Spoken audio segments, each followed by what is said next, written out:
des tas de choses se développent pour les jeunes enfants et donc centrons-nous sur ce qui est possible. Pour pouvoir développer le langage, le tout petit a besoin d'un équipement biologique, donc d'une intégrité des fonctions auditives, oromotrices et cérébrales, c'est clair. Il a besoin d'un équipement social, donc la possibilité d'avoir du langage le plus tôt possible. On va voir que déjà, dès la naissance, on peut déjà mettre des choses en place. Et c'est important qu'il y ait de la qualité de langage, mais aussi de la quantité de langage. Vous vous rappelez de sa métaphore, si vous vous rappelez cette métaphore avec notamment le tube. Elle a pris l'image d'un tube de papier WC dans lequel il y a d'un côté il y a une oreille, de l'autre côté la bouche, et elle faisait passer des petites boulettes de doigts. Et donc, les boulettes de doigts, à un moment donné, sortaient du tuyau. Donc, c'est-à-dire que c'est parce que j'entends du langage qu'à un moment donné, je vais produire du langage. Et donc, elle insistait aussi sur le fait que le tube, pour les uns et les autres, avait des tailles différentes. Donc, ça veut dire que même si un enfant ne parle pas, ce n'est pas pour ça qu'il faut s'arrêter de parler. Donc, vraiment, je crois que c'est vraiment une base importante qu'il faut rappeler.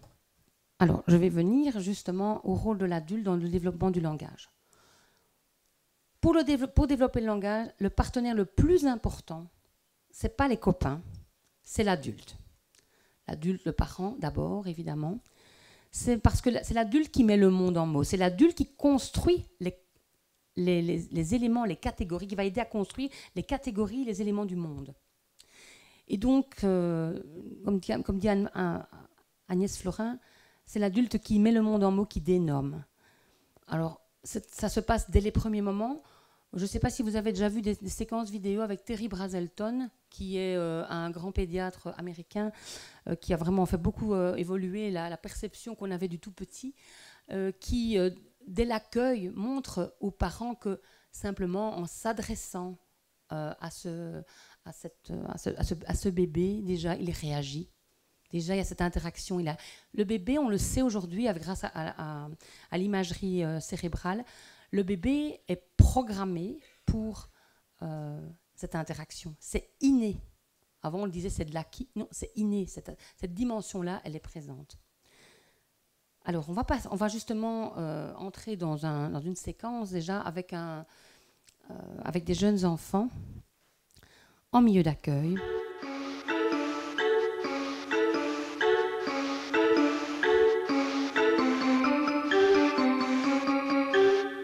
C'est dès le départ, dès la naissance, avec les jeunes enfants, que le dialogue et la communication s'établit avec l'adulte. Et je crois que c'est sur des signes très discrets que l'adulte et l'enfant s'ajustent mutuellement. Bon, quand je dis des signes discrets, c'est par exemple un regard, le détournement du regard, le détournement de la tête, des mouvements très fins de la bouche, des doigts. C'est là-dessus que le dialogue commence.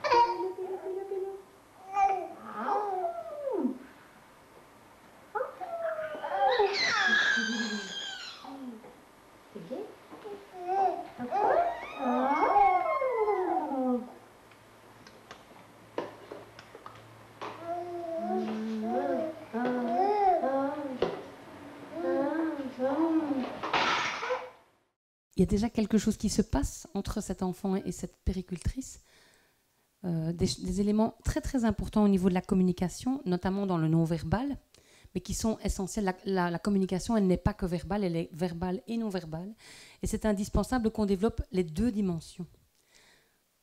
Alors cet extrait est un extrait d'un ancien film, je vous le concède. On voit les images sont un peu moins bonnes que ce qu'on a aujourd'hui, de 1989. C'est un film qui s'appelle Dialogue.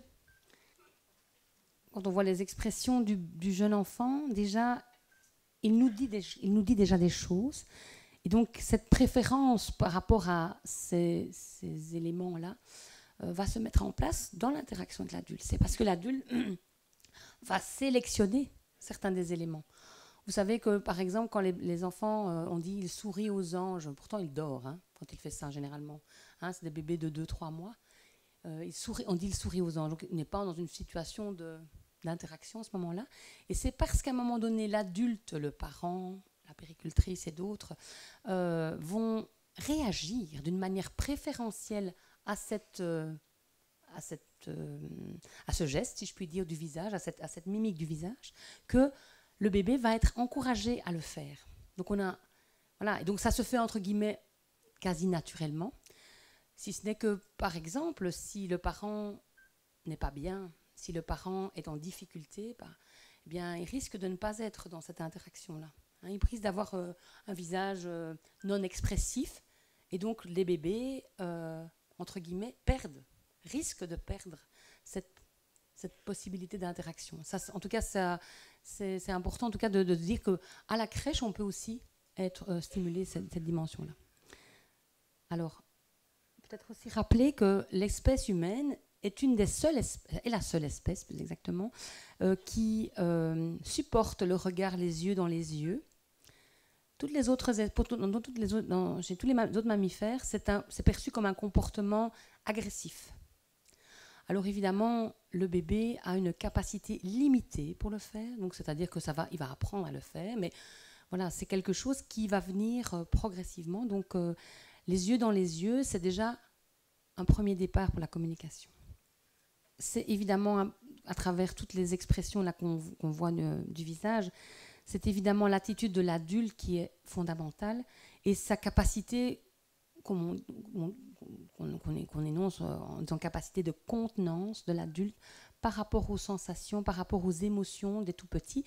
C'est l'adulte qui va aider à mettre de l'ordre, c'est l'adulte qui va aider à mettre du sens, qui va rassurer, qui va cajoler, qui va éventuellement comment est-ce que je vais dire, bercer, enfin, qui va en tout cas avoir un comportement qui va permettre à l'enfant de vivre avec plus de sérénité ce qui lui arrive. Alors, la situation de base avec les plus jeunes enfants, c'est bien l'adulte qui est celui qui interagit, c'est lui qui donne l'impulsion, c'est lui qui prend l'initiative. On sait que dès 3-4 mois, l'enfant a acquis ce qu'on appelle le tour de parole. Ça veut dire que je parle, tu parles. Hein, c'est chacun son tour. Et donc ça suppose évidemment que les adultes soient vigilants à attendre cette réponse du bébé. Cette réponse du bébé, elle ne vient pas tout de suite. Il faut un certain temps. Il attend que l'adulte termine et puis il y a la réaction qui vient avec un petit peu de décalage. Généralement, on doit être un peu plus lent avec les bébés. C'est quelque chose que vous devez vivre, je pense, les personnes qui sont dans les milieux d'accueil, vous devez vivre ça de manière assez fréquente. Et puis, par la suite, l'enfant devient lui-même plus actif dans ce dialogue. Il prend l'initiative, il maintient l'interaction plus longtemps, notamment par le sourire. Je vais revenir sur ce que disait Christelle Maillard. Certains enfants qui ont des difficultés liées notamment à des problématiques de surdité ou à d'autres dimensions, ou par exemple un handicap qui serait une maladie, une déficience qui serait déclarée assez vite, risque de ne pas interagir, risque en tout cas donc de mettre beaucoup plus de temps que la plupart des enfants.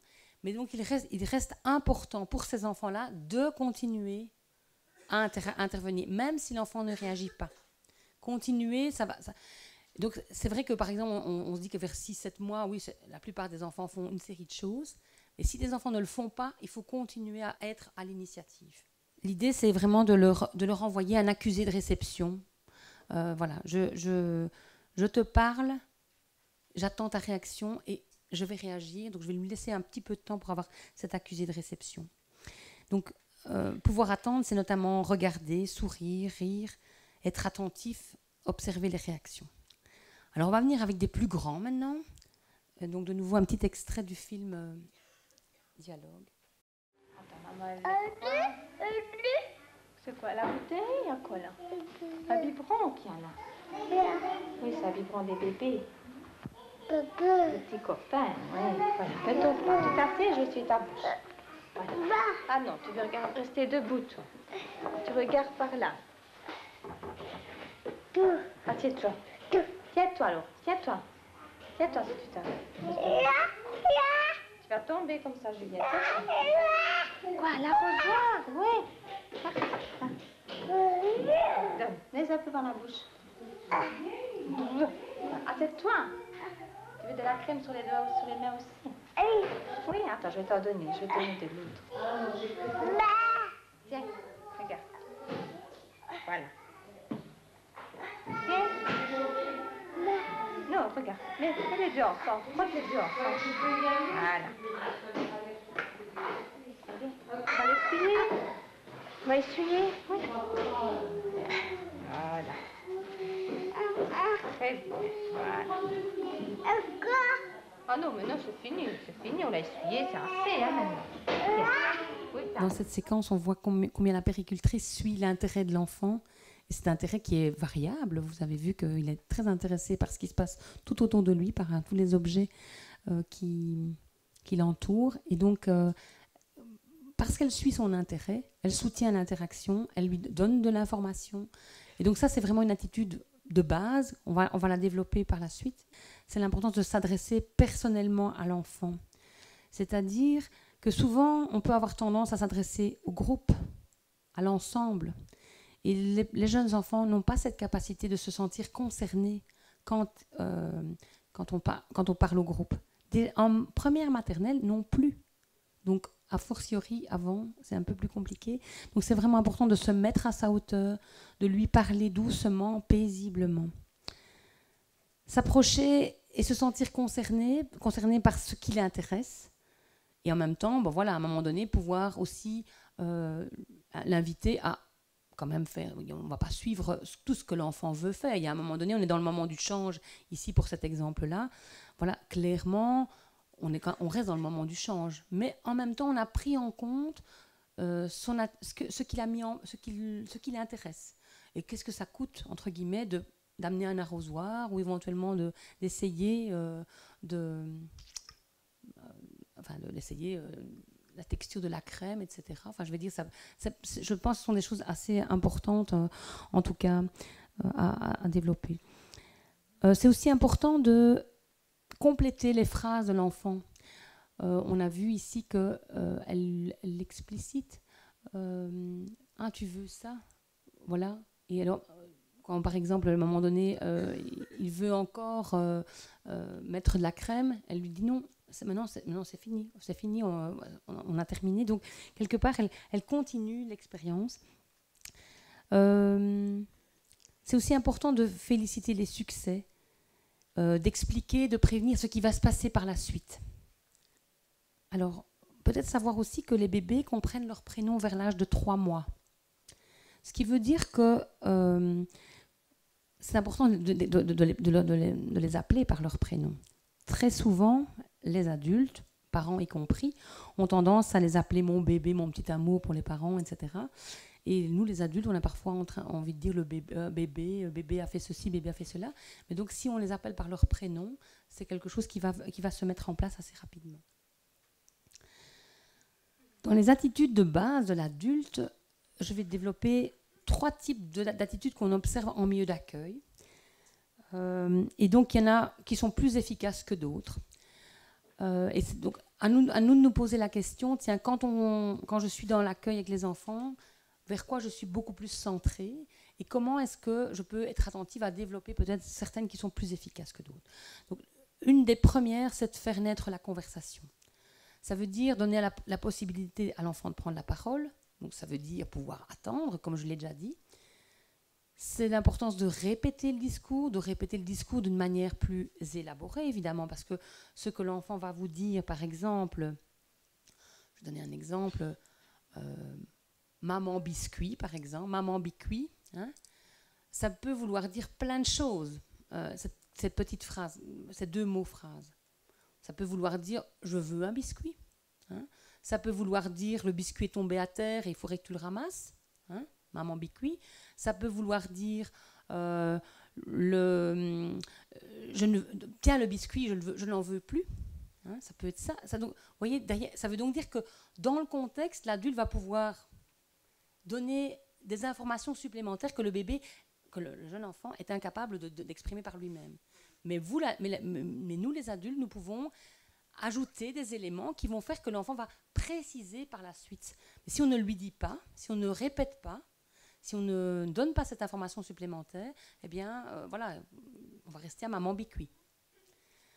Donc, c'est également aussi, par exemple, je pense dans le moment du repas, par exemple, il y a plein de situations où on va découvrir les textures et donc on peut ajouter des adjectifs. Ce sont des choses qu'on fait un peu spontanément, mais peut-être y être encore plus attentif, ça serait intéressant. Par exemple, il y a des choses qui sont chaudes, froides, il y a des choses qui sont acides, amères, sucrées, épicées, des choses qui sont colorées. Hein, donc, on peut déjà évoquer des choses qui sont préparées de manière différente et il y a des mots pour dire le fait que c'est écrasé, le fait que c'est mixé, etc., le fait que c'est en morceaux. Enfin, pour nous, ça semble être des mots, oui, c'est évident.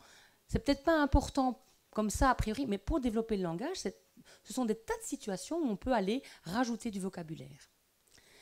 Alors, il y a aussi toute la manière dont on interagit avec l'enfant. Et donc, il y a des questions, quand on pose des questions fermées, qui appellent une réponse du type oui ou non, ou vert. Enfin, si je vous donne deux objets et je dis lequel tu veux, le vert ou le rouge, l'enfant montre le vert, par exemple. Mais voilà, c'est des questions fermées qui n'invitent pas à aller au-delà. Si maintenant je pose une question du type comment fais-tu pour ? Qu'est-ce que tu pourrais faire ? Enfin, voilà, vous voyez, des questions qui permettent que l'enfant puisse un peu développer son propos. Alors, on va venir à la deuxième partie, donc, qui est fournir de l'information. Et là, on va regarder un petit extrait de l'Oxy, une école de civilisation. C'est le dernier DVD de l'Oxy. Une petite séquence que j'affectionne particulièrement. Si elle stimule quand même les enfants, en définitive, c'est indirectement, comme par inadvertance, en étant disponible pour accompagner leurs initiatives et commenter leurs découvertes.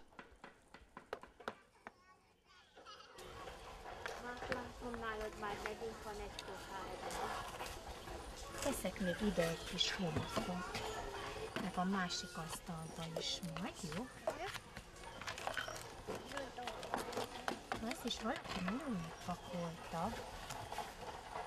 Ez kicsivel jobban lehet meregetni, van a pici kanál, keresünk majd még lapátokat. Jó?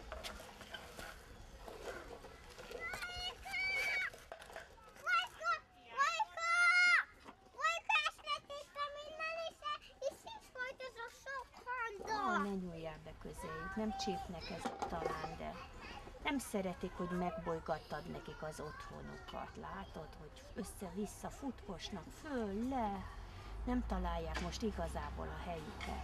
Most akkor csak inkább figyeld őket, jó? Ezek fekete hangyák, inkább a vörös hangyák olyan csiklós hangyák. Azért nem kell hozzányúlni, jó? Anyukám, hagyjad őket, hadd próbáljanak meg új lyukakat keresni, ahova bele tudnak bújni. Danit egy kicsit kibontogatta a fának a kérgét, de ezt azért jó lenne, hogyha összeszednétek ezeket a kérgeket, jó? Ide akár bele is dobhatják.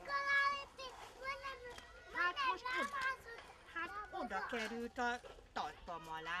Ezeket a kérgeket, gyerekek, dobjuk bele ebbe a kukába. Szia!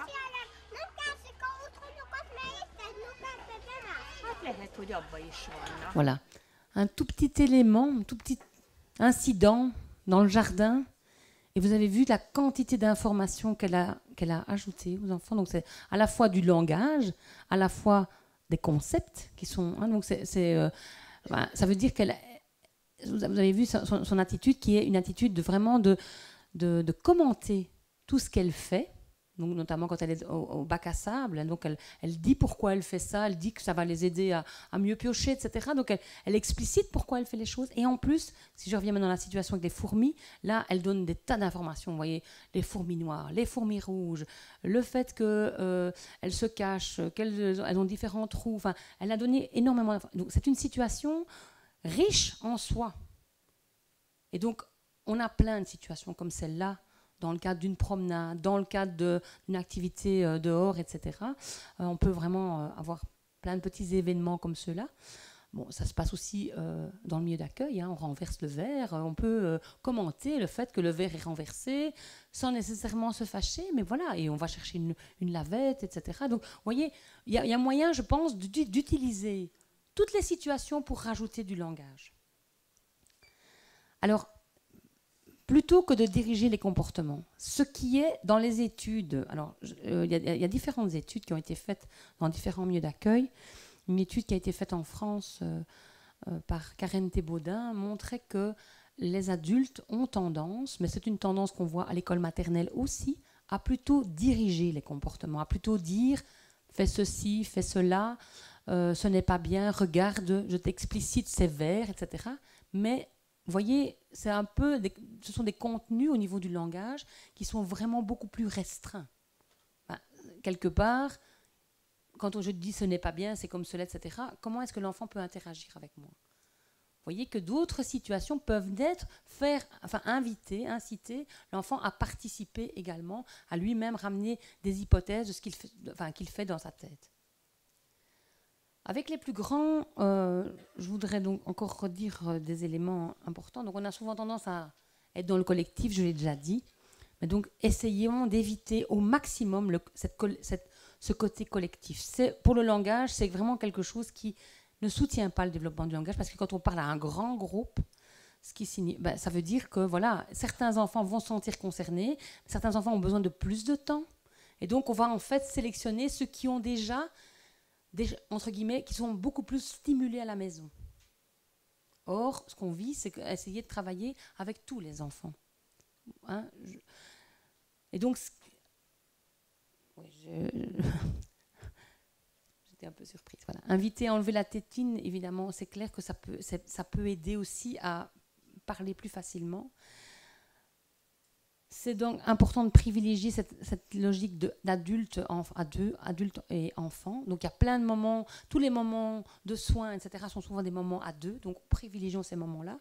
Ou alors en tout petit groupe dans des moments d'éveil. Ça veut dire que, par exemple, dans l'aménagement de l'espace, dans la manière dont les enfants ont tendance à se regrouper, à travailler, à vivre en petit groupe, mais l'adulte peut être aussi dans ce petit groupe-là.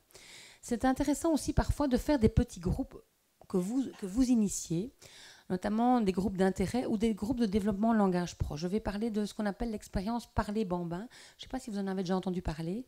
C'est Michael Zorman, qui est un docteur qui est décédé maintenant, qui est du côté de Grenoble, qui s'est rendu compte aussi qu'il y avait vraiment dans certaines familles, certains quartiers de Grenoble, vraiment de très très grosses difficultés au niveau du langage.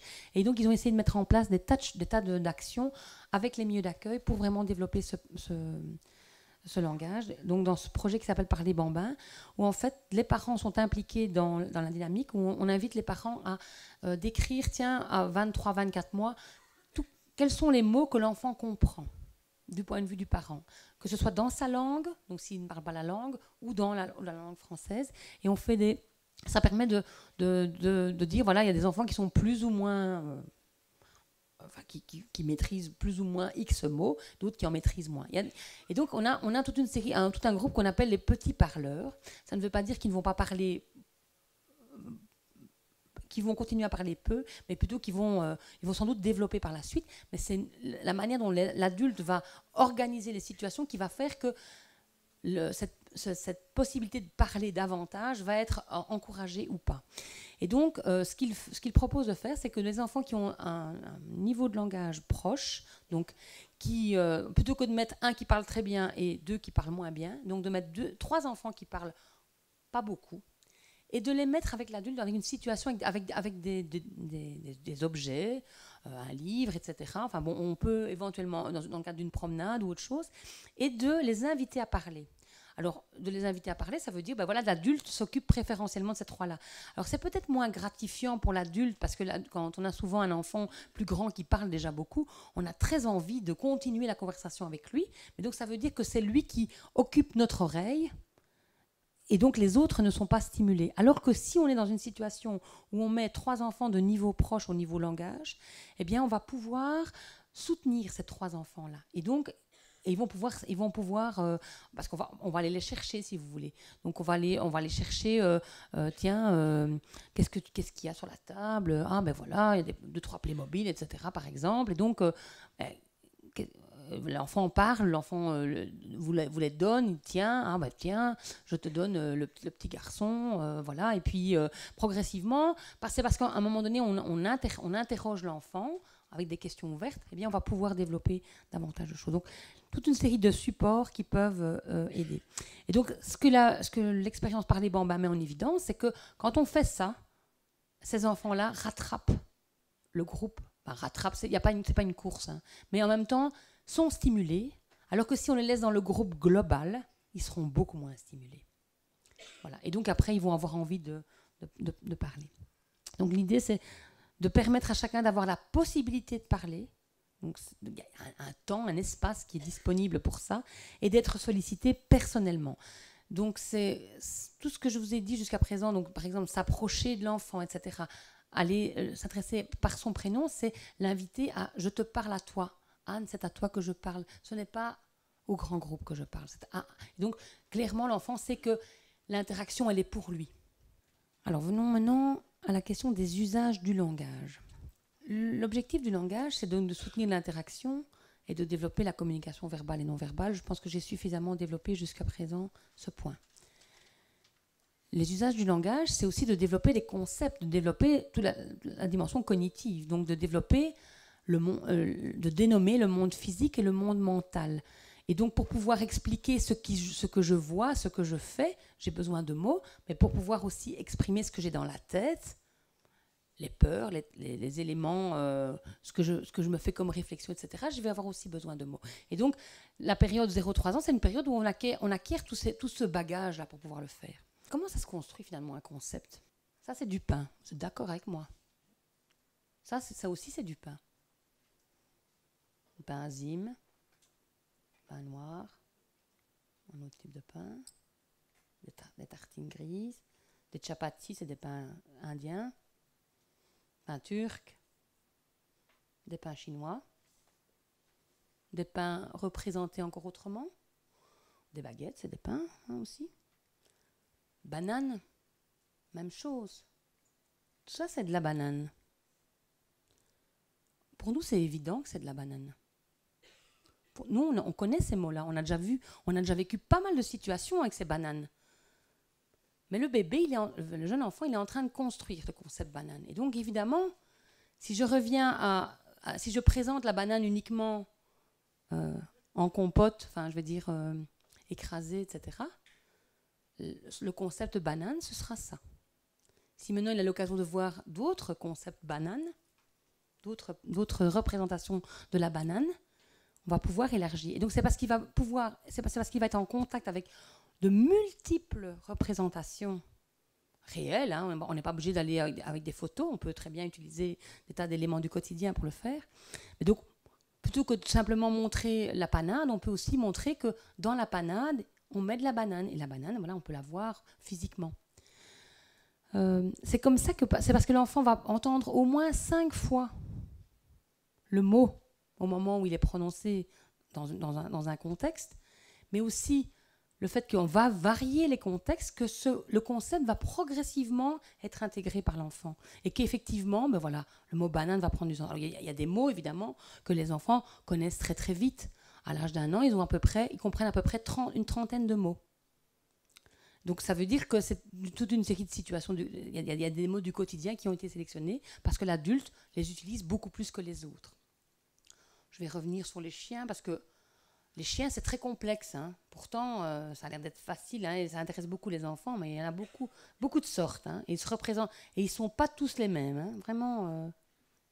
Je vais vous parler d'un autre élément que dans la conception que l'enfant a. Si par exemple on dit à l'enfant donne-moi la main.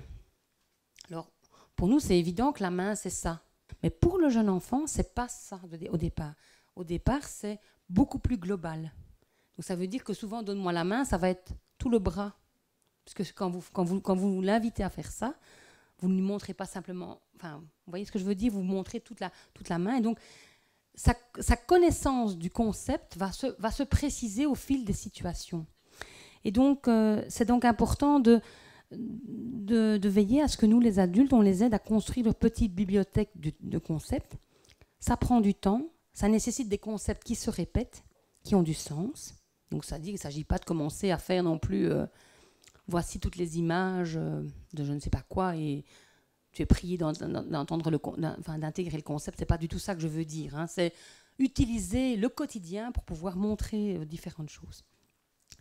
C'est aussi un lien avec la manière dont les objets sont rangés, sont ordonnés. Vous allez dire avec quoi elle vient là, mais en même temps, quand on rassemble les petites autos dans le même bac, ça veut dire que le concept petite auto, ben voilà, il va se préciser. Si maintenant tout est mélangé, ce sont les jouets pour jouer, je ne sais pas quoi moi, donc, bien, on n'est pas dans quelque chose de... Enfin, on ne soutient pas nécessairement cette dimension-là. Quand les enfants entendent un mot nouveau, donc ils l'appréhendent dans leur globalité, puis au fil des expériences, des éléments se précisent, l'objet en entier, une partie de l'objet. Un contexte particulier, il y a des mots qui se ressemblent, des significations qui sont plus complexes qui se mettent en lien. Il y a aussi toute une série de situations où nous ne sommes pas en interaction avec les enfants, mais où les enfants nous regardent, nous imitent. C'est quelque chose avec lequel je vais venir maintenant qui est assez important, c'est un puissant moteur, cette imitation-là. On sait beaucoup plus de choses aujourd'hui par rapport à ça. Et donc, c'est vraiment important, en tout cas, qu'on puisse réfléchir au type de modèle que nous sommes. Les enfants font très vite le geste. Allô, hein? Bon, alors, au départ, si maintenant vous leur montrez les vieux téléphones qu'on avait, qui existent encore, ils ne connaissent pas ce téléphone-là. Par contre, ils vont prendre un morceau de bois et ils vont faire « allô hein ». Parce que le GSM, c'est un geste qu'ils voient depuis le moment où ils sont nés, quasiment. On est parfois tellement omnubilé par cet objet que cet objet fait partie de leur... Donc le mot téléphone, le mot « allô » va venir très très vite, mais avec, vous voyez bien, des images très différentes de ce qu'était le téléphone que vous avez connu enfant. Dénommer le monde mental, j'ai parlé du monde physique, mais maintenant j'ai parlé du monde mental. L'enfant apprend à parler dans un dialogue d'action, donc avec un adulte qui dénomme, je l'ai déjà dit, qui enseigne des connaissances sur le monde, mais aussi sur la façon de communiquer.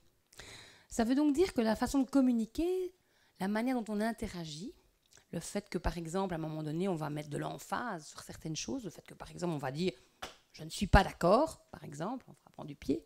Voilà, j'apprends des choses sur la manière de dire qu'on n'est pas d'accord, par exemple. La manière de... Si par exemple, je privilégie certains types d'interaction, si je crie ou si je parle doucement, je produis des choses très, très différentes chez l'enfant dans la manière de communiquer. Et donc, un adulte qui encourage à parler, je disais le puissant moteur qu'est l'imitation. L'imitation permet en tout cas d'acquérir du langage et non pas le langage. Bien avant les mots, l'enfant a des gestes, des mimiques, des postures qui sont interprétées par l'adulte comme des procédures de communication. Ces interprétations stables de la part de la mère permettent à l'enfant, par exemple, de construire des procédures de plus en plus conventionnalisées. Ça veut dire que de plus en plus, il va se rendre compte de la répétition, de la manière dont on interagit. Au départ, la mère imite l'enfant, puis l'introduit dans le jeu, l'aide à prendre son tour dans les échanges. Je vais prendre par exemple les jeux de coucou ou de cachet. Ce sont tous des jeux où, par exemple, on va soutenir le tour de parole dont je parlais tout à l'heure. Et donc, c'est vraiment intéressant, en tout cas, de pouvoir, à un moment donné, le soutenir. Alors, il y a des périodes plus fastes, entre guillemets, pour le jeu de coucou. Après, les enfants vont l'utiliser avec les copains. Et ça va prendre un autre sens. Mais dans l'interaction avec l'adulte, c'est déjà une manière de dire « coucou ». Et puis voilà, je viens te rechercher, c'est ton tour, c'est toi qui te cache ou qui ferme les yeux, etc. Ces séquences sont souvent, ces initiatives se déroulent dans des situations qui sont caractérisées par une intention, une série de... Enfin, donc ça veut dire qu'une intention, j'ai l'intention de te demander quelque chose, et donc j'ai l'intention d'attirer ton attention en faisant ceci ou en faisant cela. Je reviens sur le monde mental. Le nombre de mots compris bien évidemment, vous le savez comme moi, est beaucoup plus important que le nombre de mots produits.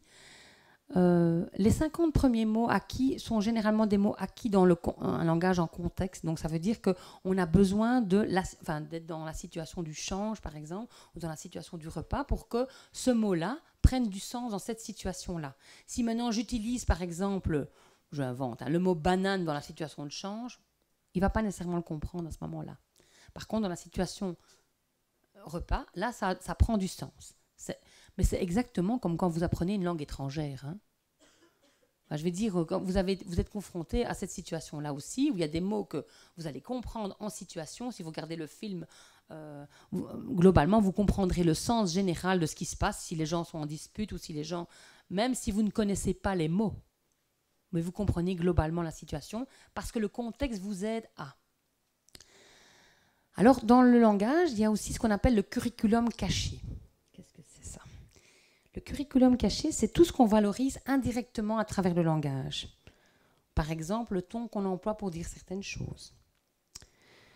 C'est aussi toute une série de petites choses comme ce qu'on appelle mon gros, mon petit lapin, petit cochon, ma belle, ma louloute, poil de carotte, toute une série de petits mots qu'on utilise et qui ont une intention affectueuse dans certains cas. Donc dans le langage courant, on peut être tenté de donner un petit nom affectueux, un surnom. Certains enfants reçoivent ainsi ce qu'on appelle des sobriquets en fonction de leur apparence, en fonction, par exemple, mon petit rouquin ou ma belle, ou en fonction de leur capacité, intelligence ou lenteur. D'autres en fonction du regard que l'adulte porte sur eux. Et là, il y a peut-être des questions à se poser sur comment ils vivent cette situation, comment les parents vivent cette situation. Et les autres enfants, qu'est-ce qu'on dit ? Quand on dit à un petit garçon à longueur de journée, petit cochon, t'es vraiment qu'un petit cochon, hein. Enfin, t'es vraiment qu'un petit cochon, enfin, c'est encore toi, quoi. Ça construit des choses au-delà du langage, ça construit des choses sur ce que chacun d'entre nous construit de l'image de lui-même. Et donc, ça vaut peut-être la peine de peut-être réfléchir à tous ces mots qu'on utilise. N'y a-t-il pas des enfants qui sont désignés sous des termes peu ou trop élogieux ? Et nous, est-ce qu'on apprécierait d'être réduit à une caractéristique de notre identité ? Le fait d'avoir les cheveux roux, ce n'est pas nécessairement la caractéristique la plus importante de l'individu. C'est parfois vous qui faites ce genre de choses, donc peut-être à vous de réfléchir, mais parfois c'est la collègue qui fait ça. Et donc ça vaut peut-être la peine de se dire, tiens, en équipe, on n'a pas une réflexion à avoir par rapport à cette question-là. Thomas est un enfant qui pleure beaucoup, et le voilà de le désigner sur il est souvent, on dit souvent de lui, tu es vraiment qu'un pleurnichard. Hein. Enfin, quelque part, le langage soutient d'autres dimensions, et donc soyons-y attentifs. Et surtout, privilégions peut-être les félicitations plutôt que les éléments qui sont plus problématiques. C'est aussi toute la question fille-garçon qui est en jeu par rapport à ça, la manière dont on dit des choses. Et alors, je voudrais revenir sur la transformation du prénom, le petit Maurice qui est devenu le petit Momo. Alors, ses parents l'appellent peut-être Momo, hein, on est bien d'accord. Mais c'est eux qui ont choisi de l'appeler Momo. Et donc, c'est peut-être intéressant peut-être de réfléchir à pourquoi est-ce que Maurice, tout d'un coup, devient Momo ? Qu'est-ce qui m'autorise, moi, péricultrice, moi, accueillante, à pouvoir l'appeler ainsi ? Les adultes donc, doivent réfléchir à l'effet de certaines formules à l'égard de certains enfants. Je vais dire certains enfants, mais aussi, on peut parler aussi de certains parents. Parce que auprès de l'enfance, on dit toute une série de choses qui qualifient le parent aussi. Je vais donner des exemples. Ah, c'est ton papa qui t'a habillé ce matin. Parce que, voilà, il y a ceci ou cela qui n'est pas fait comme d'habitude.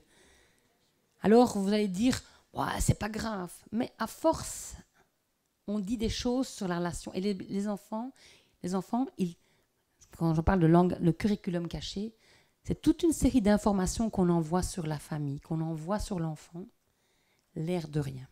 Et donc, soyons-y attentifs.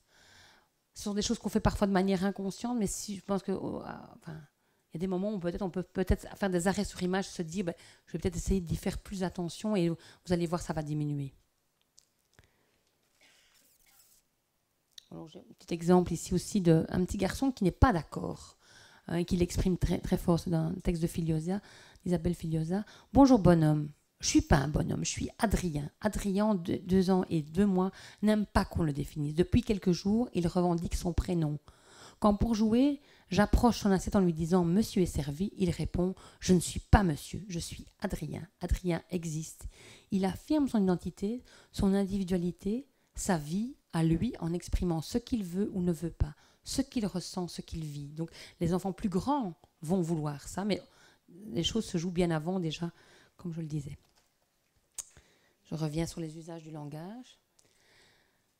Un des usages du langage, c'est l'expression d'une émotion. Alors vous connaissez comme moi le fait que Paul Ekman précise que nous avons 6 émotions de base. Il y a des tas de modèles sur les émotions, etc. Mais je vais revenir sur uniquement celui-là parce qu'il est le plus simple. Vous connaissez des extraits du film Vice Versa, peut-être. Donc 6 émotions de base, la joie, la colère, le dégoût, la peur, la surprise, la tristesse. Ce sont des émotions qui sont adaptées au mode de vie des humains, qui ont permis la survie de l'espèce. N'oublions pas que c'est pour ça, elles ont des fonctions utiles. La peur et la colère, par exemple, permettent, en situation de stress maximum, permettent de libérer du cortisol, de mettre en alerte tous les sens et d'être plus prompt, d'être plus rapide. La peur donne des ailes, on dit. Je ne sais pas si vous savez ce que ça veut dire. Ça veut dire que voilà, même si quand j'ai peur, je peux vite détaler ou je peux au contraire adopter l'attitude la plus adéquate dans ce moment-là. La joie, la tristesse, elles ont des fonctions affiliatives. Quand je suis joyeux, le rire est communicatif. La joie est communicative. Ça veut dire que c'est des éléments où ça aide à construire le groupe, ça aide à vivre ensemble. Et ça permet de se sentir dans le groupe. Mais la tristesse peut également aussi marquer le fait que, voilà, par l'attitude, je sais que tu as besoin de moi, et donc je viens vers toi, etc. Et donc ça provoque des comportements qui invitent à la relation. Le dégoût a eu comme effet de nous protéger des espèces non comestibles. Donc parfois, quand un enfant fait « hein », voilà, peut-être qu'il n'aime pas, mais voilà, ça a eu un effet dans notre civilisation pour pouvoir justement survivre jusqu'à présent. Donc ça a une fonction quand même pertinente. Et donc on peut être dégoûté, c'est normal. La surprise permet aussi de marquer l'étonnement et d'inciter à la communication avec les autres. Le visage le bébé est programmé pour s'intéresser au visage. Je ne sais pas si vous connaissez cette expérience de René Spitz qui montrait en fait que si on met un bébé, on montre une feuille à un bébé avec 2 yeux, simplement deux traits pour faire les yeux, et qu'on le met auprès du bébé de quelques jours, le bébé ne réagit pas tellement. Si on met un nez, bouge un petit, quand on fait bouger la feuille et quand on marque un peu le signe de la bouche, le bébé réagit. Donc, ça veut dire que nous sommes programmés pour décoder le message. Nous sommes programmés pour regarder préférentiellement les visages. Et donc, cette capacité-là du bébé fait que le bébé a la possibilité de voir assez vite et de décoder assez vite ce que l'adulte veut exprimer. Et donc, veut exprimer, ça veut dire que trop souvent, on dit encore que les bébés ne voient pas. Alors, ils ne voient pas de loin, mais ils voient de près. Ils voient à 30 cm, ils voient donc, ça veut dire que dans l'interaction avec l'adulte, il peut déjà décoder des tas de choses dans ce moment-là. Et donc, ce sont des découvertes essentielles qu'on a fait ces dernières années, où en fait, grâce à l'analyse et aux techniques d'enregistrement de l'activité des neurones, on sait que les émotions s'inscrivent et s'organisent dans le lobe frontal du cerveau qui est situé juste derrière le front. Et donc, si on examine le volume de ce lobe de l'émotion chez le bébé âgé d'1 an, qui a vécu dans un milieu peu stimulant sur le plan émotionnel, on constate que ces enfants-là ont un lobe frontal plus petit que celui des enfants du même âge élevés dans un milieu empathique, où les émotions sont comprises et nommées.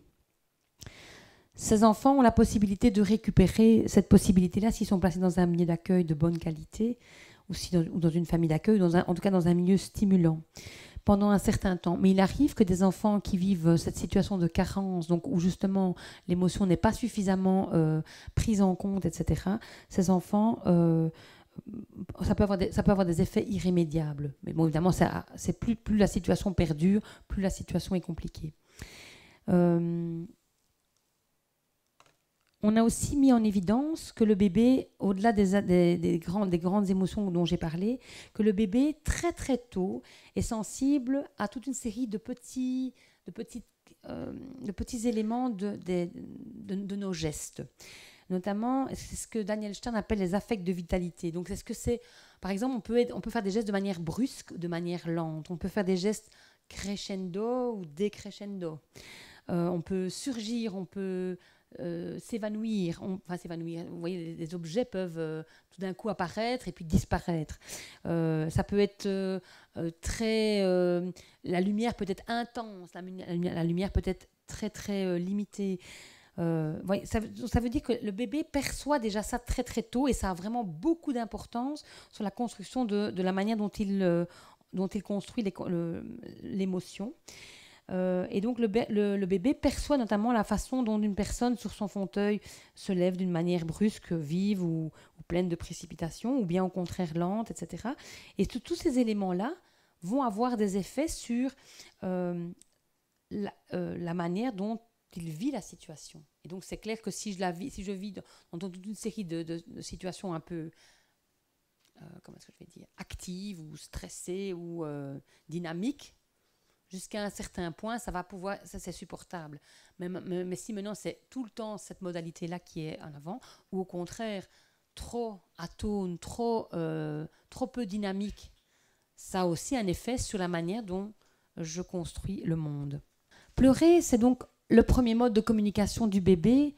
C'est un signal qu'on a avec quasiment tous les petits animaux. Il est prouvé donc que le niveau de stress et des cris des premiers temps conditionne le nombre de récepteurs à cortisol dans ce qu'on appelle l'hippocampe et qui programme la capacité ultérieure du petit à gérer ses stress dans la vie adulte. Donc il vaut mieux calmer les bébés parce qu'effectivement on va pouvoir par la suite, on va inciter à ce qu'on provoque de moins en moins cette dimension-là. Alors c'est clair que le sourire, toutes les situations un peu positives qu'on a envie de faire vivre au bébé, que le bébé nous renvoie plutôt, mais on a peut-être intérêt à soutenir plutôt ces situations-là que les situations qui le font pleurer. Donc le rôle des adultes, c'est bien de pouvoir contenir ces émotions avec les bras, avec les mots, déjà, tout petit, accueillir, contenir les émotions, les réconforter, aider à mettre de l'ordre, mettre des mots sans imposer un sens, parce que parfois, effectivement, la situation n'est pas claire. Donc, ça vaut peut-être la peine de se dire, tu as peut-être ceci, tu as peut-être trop chaud, tu as peut-être faim, vous voyez, il y a des moments où on ne sait pas décrire. Donc, c'est important que nous, les adultes, nous puissions aussi avoir les mots pour le dire. Parce qu'évidemment, si nous n'avons qu'un certain type de vocabulaire et que nous renforçons tout le temps le fait que derrière le comportement d'un enfant, c'est de la colère, par exemple. Ça peut être de la colère dans certains cas, mais ça peut aussi ne pas être de la colère. Ça peut être simplement autre chose que de la colère. Mais si on dit tout le temps, voilà, que tu deviens un coléreux, vous voyez, je reviens sur ce que je disais tout à l'heure par rapport à l'imitation. Ça se joue aussi autour de la manière dont on l'exprime à travers les modalités de notre voix. Oui, mais c'est pas grave.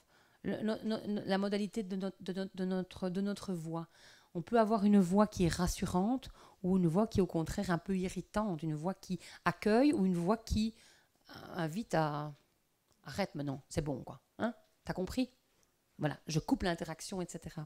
Et donc, je vais vous montrer ici dans la vidéo, de nouveau dans un extrait de l'Oxy, une école de civilisation, on va voir comment la péricultrice accompagne les enfants qui vivent une situation de tension.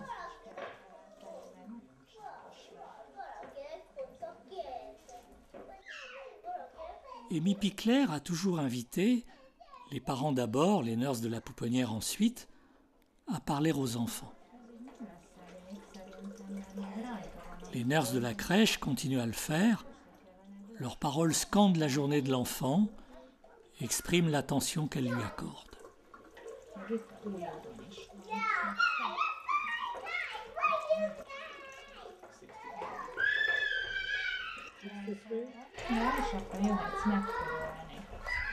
Törölközőre. Mit keresek? Az az Ároné. Dávid, az az Áron törölközője. Hát az az Andrissé, a mellette lévő. Az, apa megtörölhetett. Jégben az volt egy régen. Nem, mindig az volt a tiéd. Les nurses parlent aux enfants, mais la langue que ces femmes utilisent n'est pas seulement une langue utilitaire destinée à des échanges prosaïques.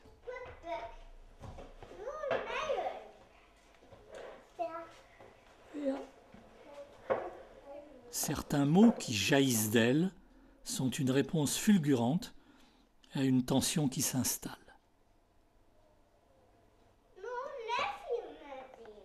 Ok, no. Én megterítek nektek, Szonya. L'ingénieur du son et moi, on gêne. Les enfants nous le font sentir. On est à l'étroit, on ne sait pas où se mettre. On est mal à l'aise.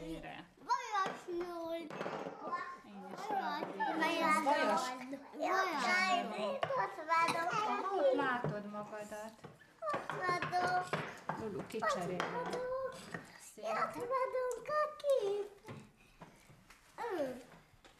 Szonya, ide teszem az tápszeredet, adok neked kenyeret. Nem szeretett a ó. Kire gondolsz, hogy nem szereti a Szonya? Szolgálja.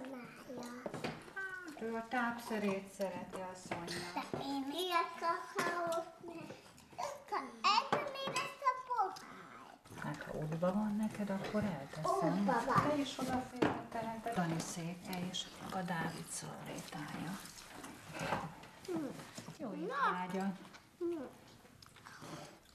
Jó, levőként. Dávid, te is éhes vagy. Úgy látom. Sokan vagyunk. Az asztal körül gondolod, hogy sokan vagytok? Vagy a szobába? Körbenéztél? Igen. Igen.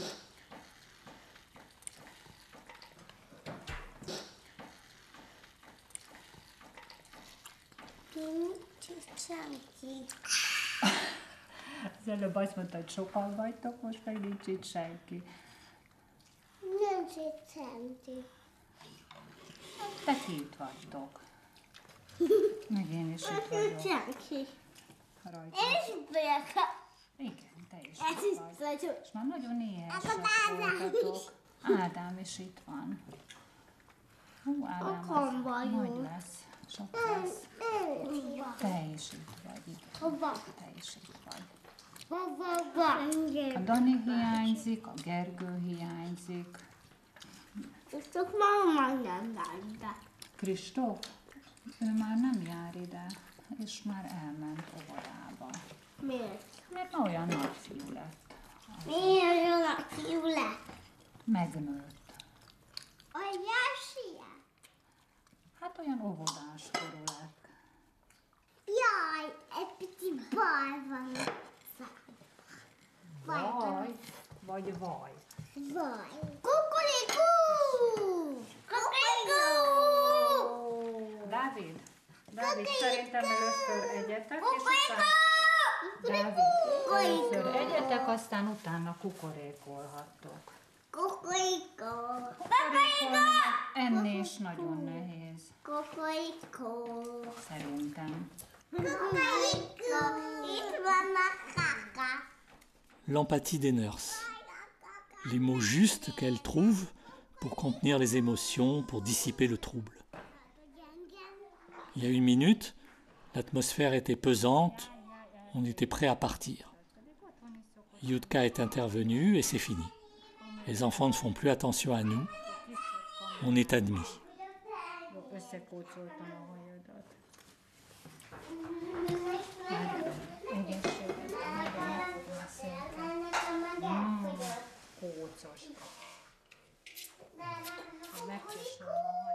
Rien qu'avec la voix, rien qu'avec les mots, on a pu contenir une émotion qui était difficile pour les enfants, ces adultes qui viennent envahir leur espace. Il n'y a presque plus de place dans l'espace et en même temps, l'adulte simplement avec quelques mots, et ne s'est pas énervé sur les enfants, il a simplement dit, voilà, on va s'asseoir, on va manger, etc. Et il reste paisible, le ton de sa voix reste comment est-ce que je veux dire, enveloppant. Il contient l'émotion qui est peut-être difficile. Les enfants qui, au départ, s'agitent, vous voyez le verre qui tombe, le fait qu'ils expriment qu'ils ne sont pas d'accord, et puis progressivement, ça s'apaise, rien qu'avec la voix. Et puis, voilà, on passe à autre chose. Vous voyez, quand elle gère le cocorico, là, qui peut devenir, c'est de nouveau une situation d'excitation, et elle invite à ce qu'on fasse ça après. Voilà, elle ne s'énerve pas, elle ne crie pas, et je trouve que c'est quand même des attitudes qui sont intéressantes à peut-être réfléchir, à voir, tiens, ce qu'on peut soutenir dans l'interaction et dans la manière dont les enfants vont pouvoir se sentir bien dans ce moment-là. Le ton peut signifier l'exaspération, peut au contraire signifier l'émotion. Je voudrais aussi inviter à réfléchir à nos propres émotions, nos propres projections. Par exemple, autour du repas.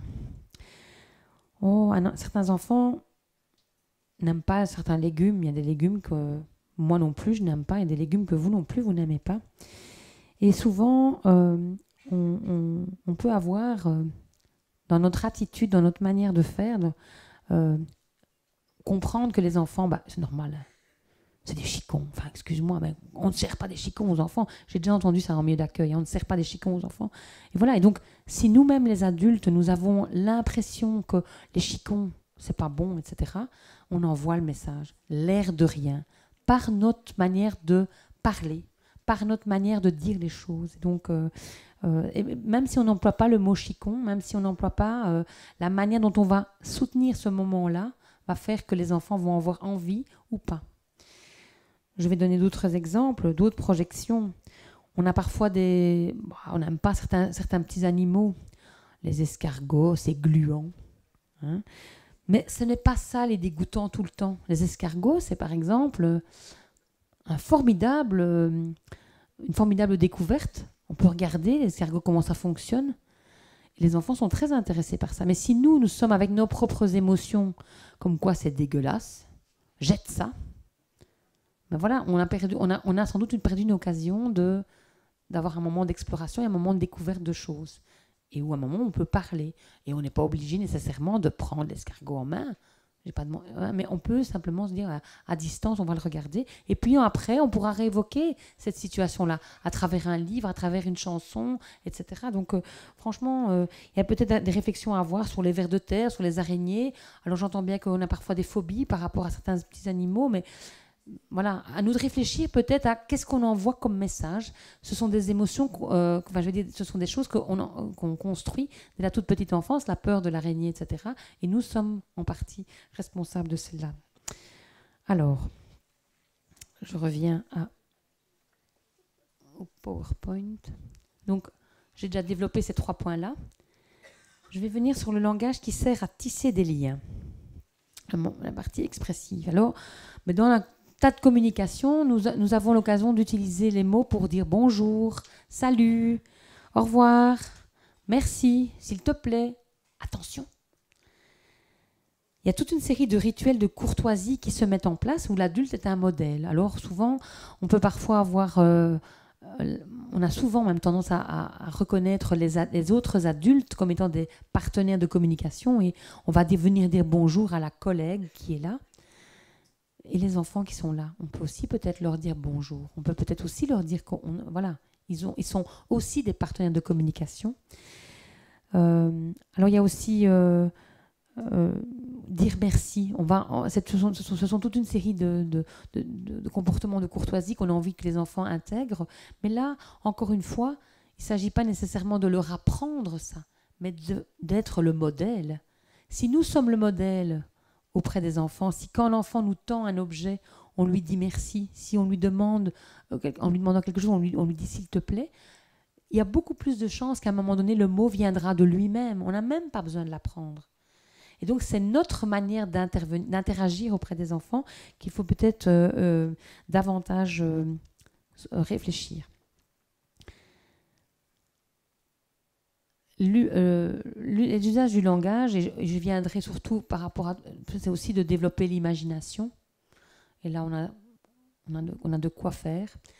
C'est aussi de jouer avec les sonorités, c'est aussi de développer l'humour et de prendre de la distance, évidemment, par rapport à ça.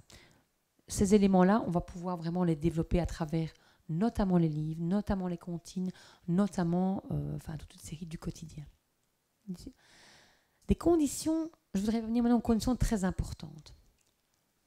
Très souvent, dans la situation groupale, on utilise, d'ailleurs je commence par le faire moi-même, on utilise ce pronom impersonnel, le « on ». Et « on ceci » et « on cela » et « on machin », etc. Et donc, ce pronom ne dit pas qui fait l'action, ne dit pas que je suis concernée par cette action-là. Et donc, c'est vraiment important aussi de pouvoir soutenir dans la communication, dans la manière dont on parle, de pouvoir parler de soi en « je ». Je fais ceci, je, et puis je ferai cela, etc., etc. Et de l'autre en « tu ». Alors, pas en « tu » pour le désigner tout le temps et dire... Mais donc, voilà, il y a aussi... veux-tu bien faire ceci, etc. Et c'est pas et utiliser il ou elle pour parler d'un troisième, mais essayer d'éviter le on. Le on est très très présent dans la langue française et il n'aide pas en tout cas à soutenir d'autres mots comme le je et le tu.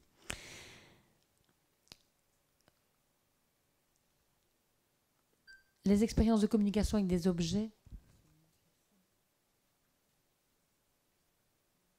Je vois l'heure qu'il est. Oui, je suis bon, ça va, c'est bon. Les expériences de communication avec des objets, donc toute une série de commentaires autour des actions que l'adulte fait et puis l'enfant fait. Donc ça veut dire, par exemple, voilà, je fais ceci, mais tu fais cela. Vous pouvez aussi commenter ça. Donc à un moment donné, j'évoquais ça par rapport au tout petit, on a souvent tendance à dire ce qu'on fait, mais on peut aussi raconter ce que l'enfant fait. C'est une autre manière de ramener du langage. Et alors, pensez à offrir de nombreux supports, notamment autour des intérêts de l'enfant. Et là, je pense que les supports, c'est à la fois, le fait qu'il va chercher le petit camion, le fait qu'il va chercher, on peut parler du... Quand un enfant, par exemple, est fan de quelque chose, on peut aussi soutenir son intérêt en lui apportant du matériau. Je pense à un petit garçon qui avait été visiter une exposition de dinosaures et qui avait reçu de sa grand-mère un livre des dinosaures. Et à 3 ans, ce petit garçon savait vous dire, dans le livre, ça c'est le tricératops, ça c'est le stégosaure, etc. Il les connaissait tous. Il était fan de ça. C'était un truc vraiment magique pour lui. Il les reconnaissait dans le livre et il avait quelques modèles réduits aussi qui étaient là. Et donc, c'est possible si nous soutenons l'intérêt. Et donc, chacun a des intérêts différents. Certains, ce seront les dinosaures, d'autres, ce seront peut-être les engins de construction, d'autres, ce seront encore d'autres choses, les fleurs, etc. Et on peut être précis.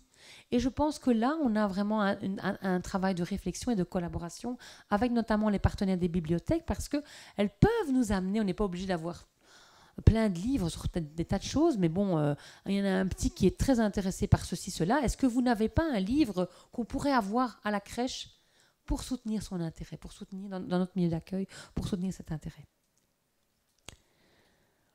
Je l'ai déjà dit, mais je vais encore le redire une fois.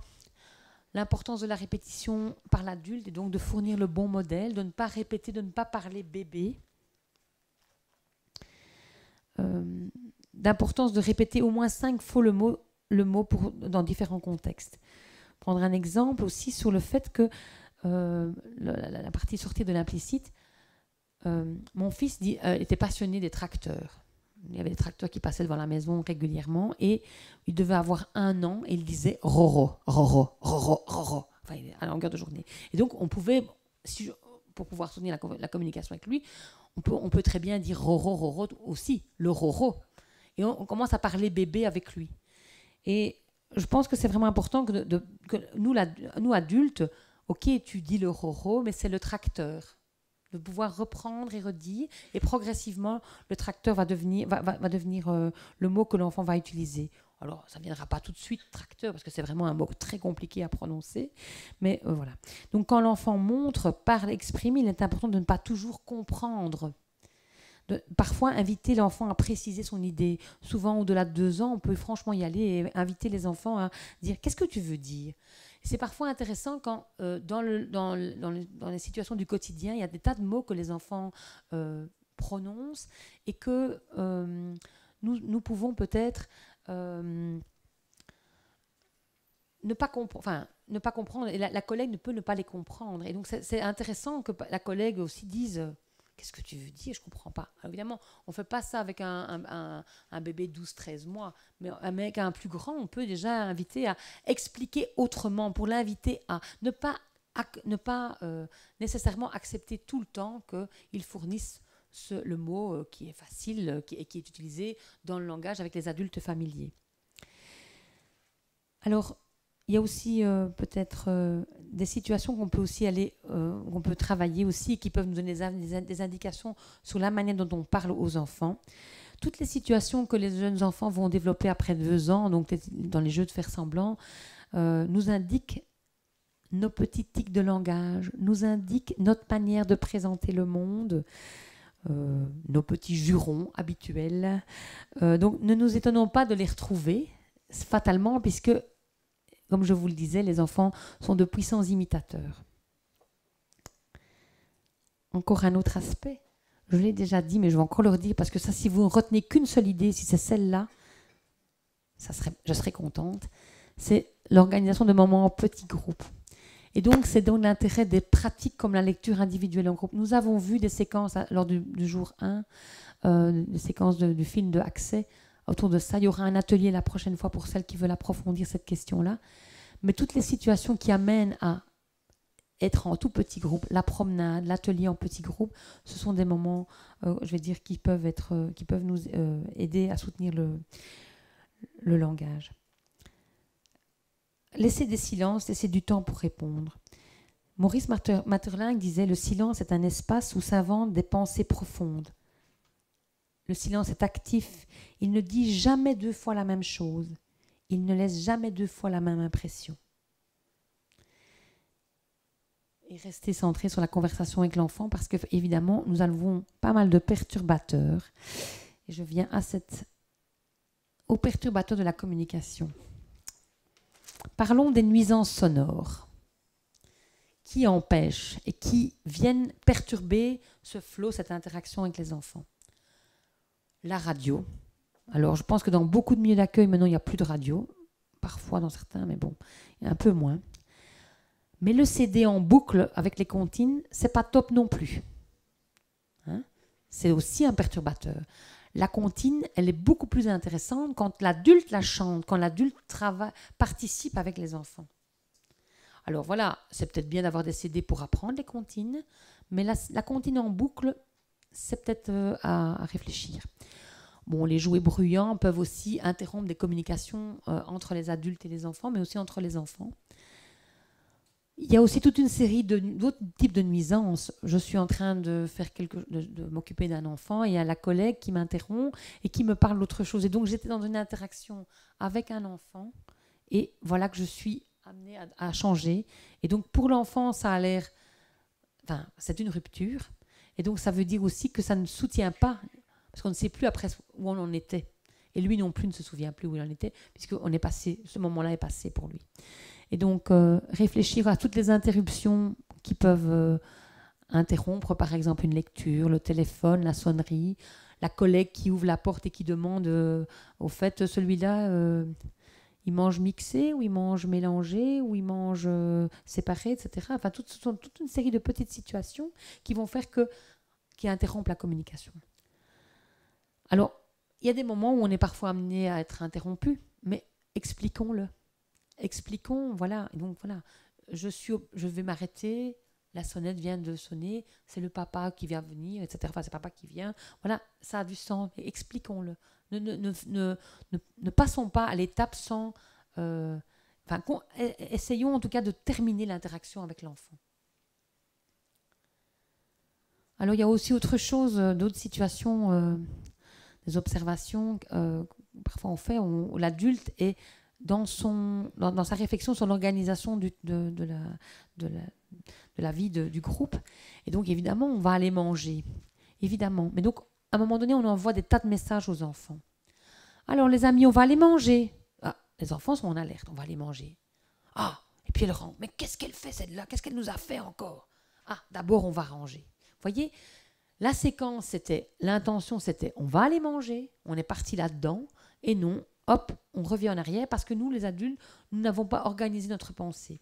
Ça a des effets, alors je vais dire sur le fait que bon, là, les enfants, ben voilà, on ne sait pas ce qu'elle veut, celle-là, entre guillemets, mais en même temps, ça a des effets notamment par rapport à des enfants qui ont besoin qu'on structure beaucoup plus, qu'on leur explique ce qu'on attend d'eux. On va ranger, c'est très vague. Dans ce bac-là, on range les autos. Dans ce bac-là, on range les Legos, etc. Vous voyez, c'est déjà beaucoup plus précis.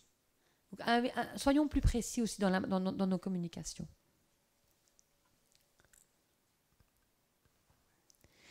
On a déjà eu l'occasion d'en parler la dernière fois, mais je vais quand même y revenir un petit peu sur la place du livre, des comptines et la question des aménagements. Comme vous l'avez vu la dernière fois, le langage factuel, donc le langage des faits, le langage du contexte, c'est intéressant parce qu'il y a plein de situations, je pense que j'ai déjà assez développé cette dimension-là aujourd'hui, qui va permettre de développer des tas de mots issus de cette communication en contexte. Mais donc le livre, les comptines et d'autres possibilités amènent ce qu'on appelle le langage du récit. Le langage du récit qui amène notamment à toute une série de constructions très importantes au niveau cognitif. Bon, par exemple, avec une histoire qui commence à « il était une fois », ça veut dire qu'il y a le passé, le présent, le futur, qu'il y a l'imaginaire avec le code « il était une fois ». Donc ça veut dire qu'on est en train d'induire des constructions temporelles chez l'enfant. Et on sort de l'immédiateté. Donc vraiment intéressant comme concept à construire. Le langage du récit, c'est aussi, à travers des histoires, montrer qu'il n'y a pas une seule solution à un problème, il y en a plusieurs. Les héros des livres, ils ne réagissent pas tous de la même manière à la peur du loup. Ils réagissent de manière très différente. Ils utilisent, et c'est intéressant aussi. Le langage du récit, il amène le jeu avec les sonorités, la poésie, les comptines, etc. Et au niveau de l'humour, une certaine capacité à se décentrer. Donc, livre, comptines et histoire, oui, oui, oui, oui. Ça doit avoir sa place dans nos milieux d'accueil. Alors, le choix des livres, c'est important. Et il y a un atelier qui permet d'aller un peu plus loin encore juste après. C'est important de veiller à une diversité.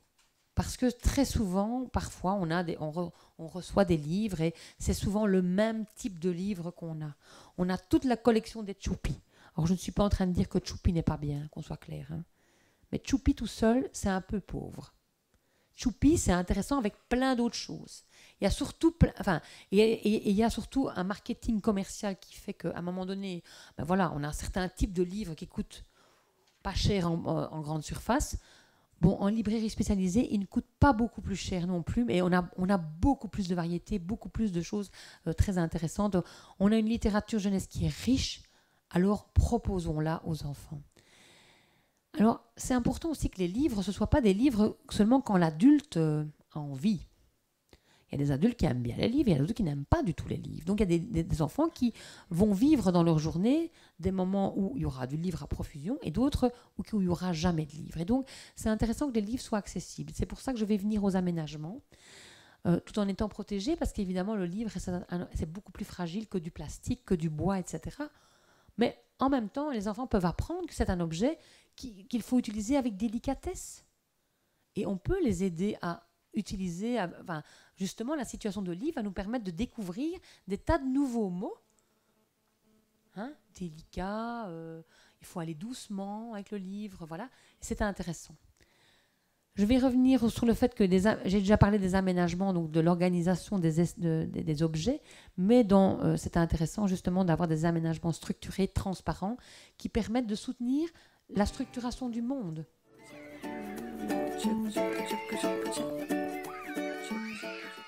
Oh ben dis donc. Ouais, bonjour les amis. Oh ben il y a beaucoup de monde. Oh là là. Moi que c'est joli ici. Oh. Oh. Et bonjour.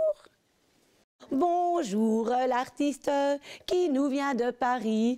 Et moi je sais jouer. Et de quoi joues-tu? Tu veux dire bonjour, oui? Oui. Je peux te faire un bisou? Oui. Oh, pas me frapper. Et toi, je peux te faire un bisou? Oui. Oh, ça c'est des bisous tout doux, hein, Dobby? Non, tu peux regarder. Ouais, bravo les artistes. Merci. Aujourd'hui, j'anime les enfants de la crèche de Fleuref et des enfants dans la grande section pour plus ou moins 15 mois à 2 ans et demi.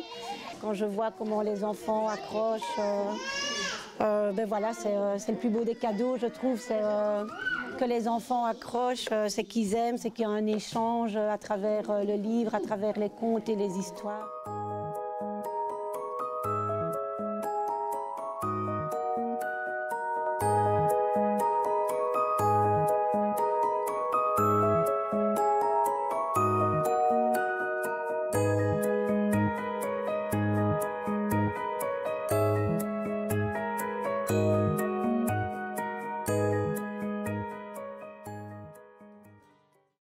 Et donc, des initiatives qui se passent déjà en milieu d'accueil, où justement on a le soutien d'une personne qui vient proposer une animation lecture.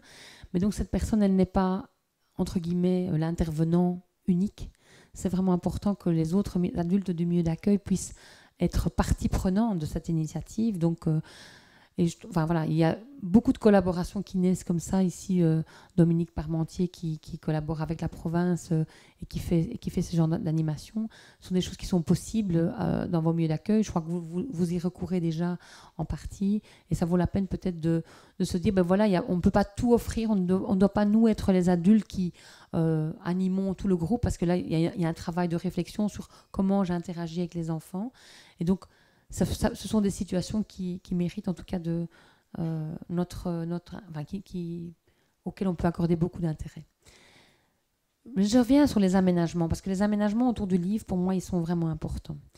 C'est important que les aménagements, dans toutes les situations, donnent envie et valorisent le fait de lire, c'est-à-dire qu'on est bien installé. Ils sont ordonnés aussi, parce que les livres, il y a des livres, ben voilà, il y a une série de livres qui sont mis ensemble et d'autres qui sont mis à un autre endroit. Et donc à réfléchir un petit peu comment on pense les choses. Alors voilà, des idées. Avec une gouttière en plastique en quincaillerie, on obtient un coin lecture, pas très cher. Voilà, et un peu faire travailler les maris bricoleurs, ou si vous avez envie, vous, de vous y mettre, n'hésitez pas. D'autres petites, c'est toujours avec le même support. Un endroit qui donne envie de lire. Hein? Ça ne coûte pas tellement cher de faire ce genre de choses. Avoir un espace livre permanent, est-ce que ça existe dans nos milieux d'accueil? Est-ce que le livre n'est pas tout le temps mis dans l'armoire, parce que les livres, c'est précieux, il ne faut pas les abîmer, c'est fragile, ok. Mais ce genre d'aménagement invite à respecter le livre. Voilà encore d'autres manières, d'autres imaginations. J'étais peut-être un peu vite sur le dernier. Alors, j'en arrive bientôt à la fin. Comme ça, vous aurez l'occasion de poser vos questions, de réagir, etc. Important, le langage au quotidien dans le milieu d'accueil, c'est un travail d'équipe. C'est pas un truc pour ceux qui aiment bien lire ou ceux qui aiment bien parler. Tout le monde est responsable par rapport à ça. Il est question d'un travail avec tous les enfants. Je pense qu'on l'a suffisamment dit la première fois et je le redis encore ensemble. Et donc, c'est vraiment important. Il ne s'agit pas que tout le monde fasse la même chose. Tout le monde n'est pas des animateurs de lecture en groupe. Tout le monde n'a pas cette capacité-là. Mais par contre, tout le monde peut offrir un temps où le langage a sa place. Un temps dans le quotidien et aussi un temps avec le livre. C'est pour ça que, par exemple, la lecture individuelle en groupe, en petit groupe, permet, c'est une situation où on n'est pas confronté, on n'est pas sous le regard des autres, on est dans l'interaction avec un enfant en particulier qui donne le tempo, qui donne le rythme. C'est important aussi peut-être de garder des traces. Et donc, je mettrai à disposition tout à l'heure un document. Il s'appelle « Planning pour des possibilités futures ». Se rappeler que les enfants sont très intéressés par telle chose, etc. et qu'on peut peut-être soutenir leur intérêt en demandant une collaboration avec la bibliothèque ou en organisant telle et telle activité, telle ou telle provocation. C'est intéressant justement de peut-être garder une trace parce que dans l'immédiateté d'un moment, on va perdre cette information-là. Le fait que le petit Léo, lui, ce qu'il passionne, c'est les insectes. Mais alors, est-ce que dans notre bibliothèque ou est-ce que dans notre proposition d'objets de jeu, est-ce que les insectes ont leur place? Est-ce que la petite Margot, qui elle est passionnée par les engins de construction, ben voilà, est-ce que ça a sa place dans notre espace? Est-ce que ça a sa place? Est-ce qu'on va soutenir son intérêt et donc les mots de son intérêt en étant attentif à ça? Et donc, dans ce document Planning pour des possibilités futures, eh bien voilà, c'était une invitation à noter toute une série d'informations et des idées qui viennent des familles, des idées qui viennent des idées qu'on a déjà construites, qu'on peut revisiter, etc. Et donc qui peuvent nous aider à réinventer le quotidien. C'est intéressant aussi peut-être de filmer certaines situations d'interaction pour un peu voir comment on fait avec les enfants. Tiens, comment est-ce qu'on pourrait améliorer tel et tel moment? Donc là, il y a une réflexion à avoir aussi. On peut aussi, une autre manière de faire, c'est d'enregistrer ce qui se dit, ce que je dis, et d'écouter, de se questionner, de changer, en tout cas d'oser essayer et faire autrement. C'est probablement aussi le langage un enjeu par rapport aux collègues et par rapport notamment aux plus jeunes, aux plus timorés, aux stagiaires qui n'osent peut-être pas prendre la parole. Et donc, voilà. Comment est-ce qu'on va aménager les situations pour qu'elles osent, qu'elles se rendent compte que c'est important, que c'est essentiel. Et pas seulement pour l'examen. Et pas seulement... donc, c'est vraiment important que, voilà, on puisse nous-mêmes être des modèles par rapport à ces jeunes stagiaires. Le langage au quotidien dans les milieux d'accueil, c'est aussi un moment où on peut partager avec les familles ce qui intéresse les enfants, ce qui intéresse et que les familles rapportent aussi des événements importants qui justement vont peut-être nourrir nos envies, nourrir nos propositions aux enfants. Collaborer avec la bibliothèque, donc là on a déjà vu une première séquence, on va en voir une seconde.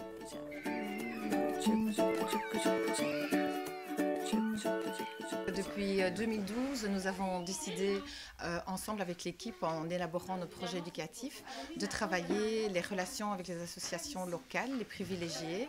Et comme nous avions aussi comme objectif de privilégier et de permettre à l'enfant de favoriser un éveil socioculturel, nous avons mis en place avec la bibliothèque un partenariat qui fait en sorte que tous les trimestres, nous venons avec nos enfants qui ont 2 ans et demi et qui sont prêts à aller à l'école, nous venons visiter le site de la bibliothèque. Pendant le temps de séjour à la crèche, les enfants reçoivent des livres qui nous sont prêtés gracieusement. Et là, c'est une concrétisation. En fin de séjour, ils viennent visiter ce site. Quand nous parlons de notre projet auprès des parents, ils sont généralement vraiment... d'ailleurs, ils sont toujours ravis. Maintenant, certains parents connaissent déjà le site et savent vers quoi on va, donc ils sont d'autant plus contents. D'autres découvrent et nous posent des questions. Certains sont plus intéressés que d'autres, mais ça, c'est une question de sensibilité par rapport aux livres, par rapport à ce qui existe dans l'entité. Mais enfin, ça ouvre des portes et ça, le soir, les parents posent des questions aux enfants. Ils habitent quasiment tous l'entité d'Assès et ils vont venir régulièrement à la bibliothèque avec l'école maternelle. Et donc, ça les prépare à ces visites régulières par la suite. On perçoit effectivement beaucoup de plaisir chez les enfants. Pour les puéricultrices également, les enfants, c'est vraiment une découverte. Le chemin jusqu'ici en minibus qui se fait en chanson, on observe les vaches, les tracteurs, les trains qui passent, etc. Tout ça, c'est déjà très gai, c'est une aventure en soi. Et quand on arrive ici à la bibliothèque, ils retrouvent Marie. Et elle va leur faire raconter donc une histoire bien à elle, agrémentée de chansons, etc. Et par la suite, les enfants leur vont choisir des livres et les ramener aux petits copains. On remarque que les parents ont un bon retour des puéricultrices. Ils sont étonnés de voir qu'il peut y avoir une réaction de la part de leur petit bébé. Et donc viennent découvrir les conteries à la bibliothèque et viennent détendus et prennent un bon moment avec leur bébé et reviennent plus donc à la bibliothèque pour lire des histoires.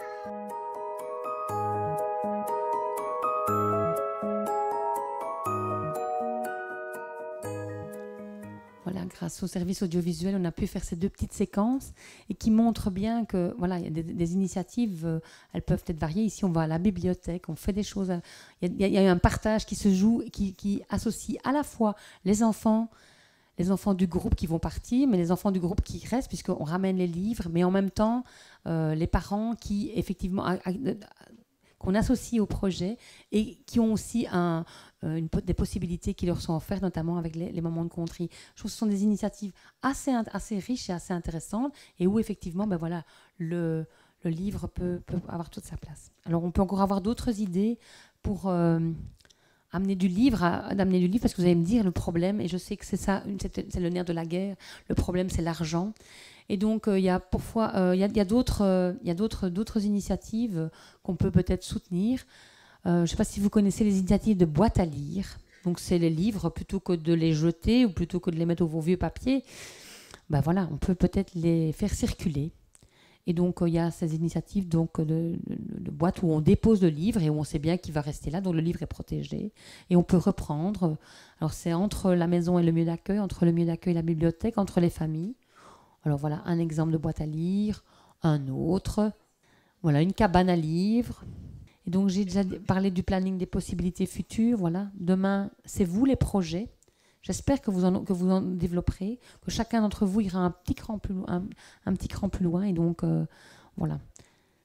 Alors, des ressources vraiment intéressantes, je pense, pour pouvoir approfondir ces documents-là.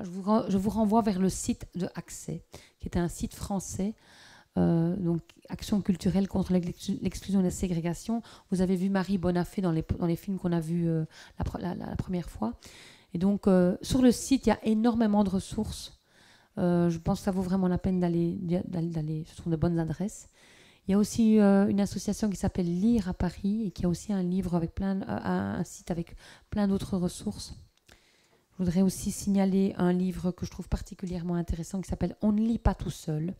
Et dans un des derniers Yapaka, la nécessité de parler au bébé, vous allez retrouver des éléments que je vous ai que j'ai un peu évoqués.